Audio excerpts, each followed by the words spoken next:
ಹೇಳ್ತಿದ್ದೀರಾ ನೀವು? ನನಗೂ ಇದಕ್ಕೂ ಏನು ಸಂಬಂಧ? ಅದನ್ನು ತಿಳ್ಕೊಳ್ಳೋಣ ಅಂತಾನೆ ಅಲ್ವಾ ನಾನು ಇಲ್ಲಿವರೆಗೂ ಕರ್ಕೊಂಡ್ಬಂದಿರೋದು. ನೋಡಿ, ನೀವು ಸುಮ್ಮನೆ ಏನೇನೋ ಕಲ್ಪನೆ ಮಾಡ್ಕೋತಾ ಇದ್ದೀರಾ ಅಂತ ಅನ್ನಿಸ್ತಿದೆ. ಕಲ್ಪನೆನೋ ನಿಜನೋ ಅದೆಲ್ಲ ನನಗೆ ಗೊತ್ತಿಲ್ಲ. ಆದರೆ ನನ್ನ ಮನಸ್ಸಲ್ಲಿ ಈ ಅನುಮಾನ ಬಂದಮೇಲೆ ಅದನ್ನು ಕ್ಲಿಯರ್ ಮಾಡ್ಕೊಳ್ಳೇಬೇಕಲ್ವಾ? ಅದರಲ್ಲೂ ನಾನು ಇತ್ತೀಚೆಗೆ ಗಮನಿಸಿದ ಹಾಗೆ ನೀವು ಮನೇಲಿದ್ದಾಗ ಅವನು ಮನೇಲಿರಲ್ಲ, ನೀವು ಮನೇಲಿದ್ದಾಗ ಅವ್ನು ಮನೇಲಿರ್ತಾನೆ.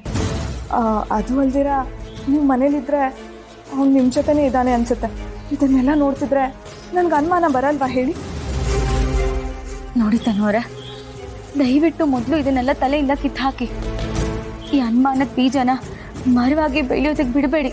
ಅನುಮಾನ ಅನ್ನೋದು ಹುತ್ತವಾಗಿ ಬೆಳೆದ್ರೆ ಅದರಿಂದ ಹೊರಗೆ ಬರೋದು ತುಂಬ ಕಷ್ಟ. ಇಲ್ಲ ಚಂದನ ಅವರೇ, ಆ ಬೀಜ ಈಗ ಹೆಮ್ಮರ ಆಗಿದೆ. ಅದಕ್ಕೆ ನಿಮ್ಮ ಹತ್ರ ನೇರವಾಗಿ ಮಾತಾಡೋಣ ಅಂತ ಇಲ್ಲಿವರೆಗೂ ಕರ್ಕೊಂಬಂದಿದ್ದೆ. ನಿಜ ಹೇಳಿ ಚಂದನ ಅವರೇ, ನಿಮಗೆ ವಿಶ್ವನಿಗೆ ಏನು ಸಂಬಂಧ? ಏನ್ಲ ಇನ್ನೂ ನಿಂತಿದ್ಯಾ? ನಡ್ಲ ಆಚೆಗೆ. ಲೈ ಸೆಕ್ಯೂರಿಟಿ.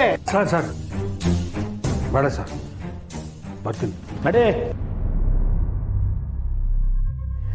ಸಂತೋಷ್ ಅವರೇ ಇರೀರಿ, ನೀವು ನಿಮಿಷ ಇಲ್ಲೇ ನಿಂತ್ಕೊಳ್ಳಿ. ಯಾಕವ ಅವನು ಹೋಯ್ತಾನು, ಹೋಗ್ಲಿ ಬಿಡವ. ಮಾವ, ನಾನು ನಿಮ್ಮ ಹತ್ರ ಸ್ವಲ್ಪ ಮಾತಾಡಬೇಕು, ಬನ್ನಿ.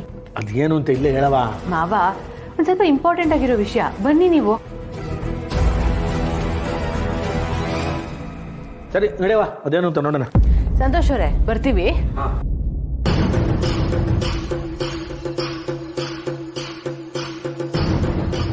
ದೇವ್ರೆ, ಈ ಅಪ್ಪಗಂತೂ ಕರುಣೆ ಇಲ್ಲ.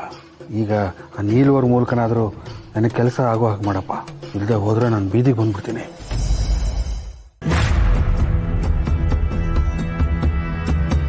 ಯಾಕಪ್ಪ ಇಲ್ಲಿ ಕರ್ಕೊಂಬಂದೆ? ಮತ್ತಿನ್ನೇನು ಮಾವ, ಮನೆವರೆಗೂ ಬಂದಿರೋ ಅದೃಷ್ಟನ ಜಾಡ್ಸೋದಂಗೆ ಓಡಿಸ್ತಾ ಇದ್ದೀರಾ? ಏನು ಅದೃಷ್ಟನೇನೋ ಆ ಬಡ್ಡಿ ಇದೊಂದು ನೋಡವ. ಅವರೆಲ್ಲ ನಮ್ಮ ಬೆಂದು ಗಂಟ್ಕೊಂಡ್ರೆ ಬೇತಾಳ್ಗಳು ಕಣವ. ಬೆಳಿಗ್ಗೆ ಎದ್ದು ಅವ್ರ ಮಕ್ಕ ನೋಡ್ಬಿಟ್ರೆ ನಮಗೆ ಪಾಪ ಸುತ್ಕೊಂಡ್ಬಿಡ್ತದ ಕಣವ. ಮಾವ, ನೀವು ತಪ್ಪು ತಿಳ್ಕೊಂಡಿದ್ದೀರಾ. ಅಲ್ಲ ಮಾವ, ಸ್ವಲ್ಪ ಯೋಚನೆ ಮಾಡಿ ನೋಡಿ. ಈಗ ಶನಿ ಮಹಾತ್ಮನ್ನೇ ತಗೊಳ್ಳಿ. ನಾವು ಒಂದ್ಸಲಿ ನಮ್ಮ ಬೆನ್ನು ಗಂಟ್ಕೊಂಡ್ರೆ 7 ವರ್ಷದವರೆಗೂ ಏನಿಲ್ಲ ಅಂದ್ರೂ ಕೂಡ ಅಪ್ಪ ಈ ಜೀವನನೇ ಸಾಕಪ್ಪ ಅಂತ ಅನಿಸ್ಬೇಕು.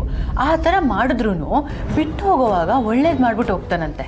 ಹಾಗೆ ಈ ಭಾವನಾ ಕೂಡ ನಮಗೆಲ್ಲ ಎಷ್ಟೇ ತೊಂದರೆ ಕೊಟ್ಟರು, ಎಷ್ಟೇ ಕಾಟ ಕೊಟ್ಟರು ಈಗ ಇವನ ಮೂಲಕ ನಮ್ಮೆಲ್ರಿಗೂ ಕೂಡ ಒಳ್ಳೇದಾಗೋ ಟೈಮ್ ಬಂದಿದೆ ಮಾವ.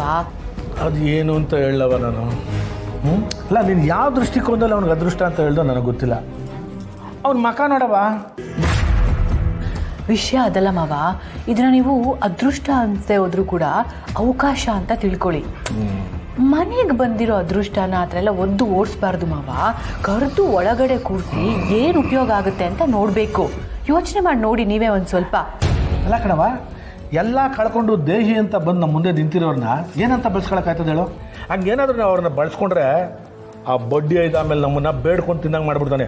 ಅಂಥ ಐನಾತಿ ನನ್ನ ಮಗ ಅವನು. ನೋಡವ, ಅವನಿಂದ ನಮಗೆ ಪುಡ್ಕಾಸು ಪ್ರಯೋಜನ ಆಗೋಕ್ಕಿಲ್ಲ. ಬಿಟ್ಬಿಡವ ಅವನ್ನ.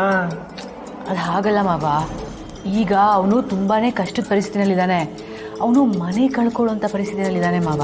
ಇಂಥ ಟೈಮಲ್ಲಿ ಏನಾದರೂ ನೀವು ಅವನಿಗೆ ಸಹಾಯ ಮಾಡ್ತೀನಿ ಅಂತ ಅಂದರೆ ನೀವು ಕಾಲಲ್ಲಿ ತೋರಿಸಿದ್ದನ್ನು ಒಂದು ಕಣ್ಣು ಗೊತ್ಕೊಂಡು ಮಾಡ್ತಾನೆ. ಭಾವನಾನ ಬರೀ ಮನೆಯಿಂದ ಹೊರಗೆ ಹಾಕಕ್ಕೆ ಸಹಾಯ ಮಾಡೋದಷ್ಟೇ ಅಲ್ಲ, ಪ್ರಪಂಚದಿಂದಾನೇ ಆಚೆ ಕಳಿಸು ಅಂದ್ರೂ ಒಪ್ಕೊಂಡ್ರು ಒಪ್ಕೋತಾನೆ ಅಂತವನು ಇವನು. ದಿಟ್ವೇನವ? ಹೌದು ಮಾವ. ಸರ್ ನೋಡಿ, ದಯವಿಟ್ಟು ಇದೊಂದು ಹೆಲ್ಪ್ ಮಾಡಿ. ನಿಮ್ಮ ಫೋಟೋನ ಮನೇಲಿ ಹಾಕ್ಕೊಂಡು ದಿವಸ ಪೂಜೆ ಮಾಡ್ತೀನಿ. ಏನಯ್ಯ ಇದು? ನಾನು ಇನ್ನೂ ಬದುಕಿದ್ದೀನಿ. ಬದುಕಿರುವಾಗಲೇ ನಾನು ಫೋಟೋ ಹೊಡ್ಕೊಂಡು ಪೂಜೆ ಮಾಡ್ತೀನಿ ಅಂತೆಲ್ಲ. ಏನಯ್ಯ ನಿನ್ನ ಕತೆ? ಆಗಲ್ಲ ಸರ್. ಈಗ ದೇವ್ರು ಇಲ್ಲದೆ ಇದ್ರು ದೇವ್ರ ಥರ ಫೋಟೋ ಇಟ್ಕೊಂಡು ಪೂಜೆ ಮಾಡ್ತಾರಲ್ಲ, ಹಾಗೆ ನೀವೇ ದೇವ್ರು ಅಂದ್ಕೊಂಡು ನಾನು ಪೂಜೆ ಮಾಡ್ತೀನಿ ಸರ್. ಪರವಾಗಿಲ್ಲ ಕಣಯ್ಯ, ನಿನ್ನ ಮಾತಲ್ಲೇ ಮನೆ ಕಟ್ಬಿಡ್ತೀಯ ಕಣಯ್ಯ. ನೋಡ, ನಿನ್ನ ತಂಗಿ ಮಾಡಿರೋ ಗನಾಂದಾರಿ ಕೆಲಸದಿಂದ ನನಗೆ ನಿನ್ನ ಮಕ ನೋಡೋಕೆ ಅಸಹ್ಯ ಆಗ್ತದೆ.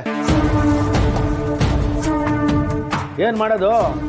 ನಾನು ಸೊಸೆ ಹೇಳ್ತಾವಳೆ, ಏನೋ ನೀನು ಬಹು ಕಷ್ಟದಲ್ಲಿದ್ಯಾ, ಅವರು ನಮ್ಮ ಸಂಬಂಧಿಕರೇ ಅಲ್ವಾ, ಒಂಚೂರು ಏನಾದರೂ ಸಹಾಯ ಮಾಡಿ ಅಂತ. ಅದಕ್ಕೋಸ್ಕರ ನಾನು ಮಾಡ್ತಾ ಇವ್ನಿ. Thank you sir.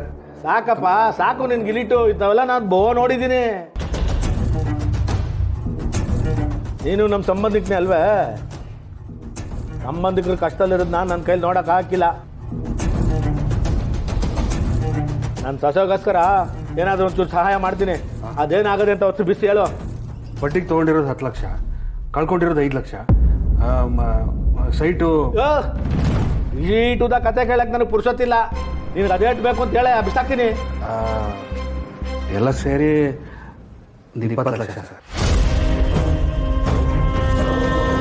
20 ಲಕ್ಷವಾ? ಇದೇನವ ಇದು 20 ಲಕ್ಷ ಅಂತ ಇಷ್ಟೊಂದು ಕೇವಲವಾಗಿ ಕೇಳ್ತಾವನೆ.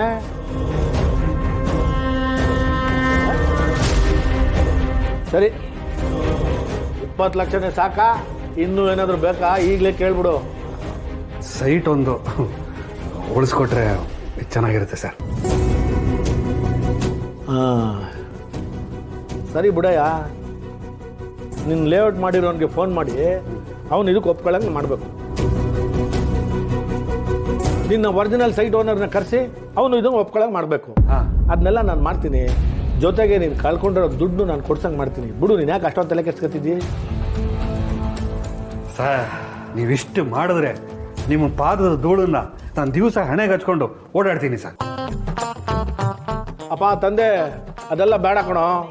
ಆಗಲೇ ಹೇಳಿದ್ನಲ್ಲ ಗಿಲೀಟೆಲ್ಲ ನನ್ನ ಹತ್ರ ಮಾಡಬೇಡ ಅಂತ. ನೋಡ, ನಾನು ಇದನ್ನೆಲ್ಲ ಮಾಡಬೇಕು ಅಂದರೆ ನಂದು ಒಂದು ಕಂಡೀಷನ್ ಇದೆ. ನೀನು ಅದನ್ನು ಒಪ್ಕೊಂಡು ಆ ಕೆಲಸ ಮಾಡ್ಕೊಡೋದಾದ್ರೆ ನಾನು ಈ ಕೆಲಸನೆಲ್ಲ ನಿನಗೆ ಮಾಡ್ಕೊಡ್ತೀನಿ. ಏನಂತ್ಯಾ? ಸರ್, ಕಣ್ಣಿಲ್ದಿರೋ ಕುರುಡನಿಗೆ ಕಣ್ಣಪ್ಪಂತರ ನೀವು ಕಣ್ಣು ಕೊಡ್ತಾ ಇದ್ದೀರಾ. ನೀವು ಹೇಳಿದ್ದನ್ನ ನಾನು ಕಣ್ಣಿಗೆ ಹೊತ್ಕೊಂಡು ಮಾಡ್ತೀನಿ. ಹೇಳಿ ಸರ್.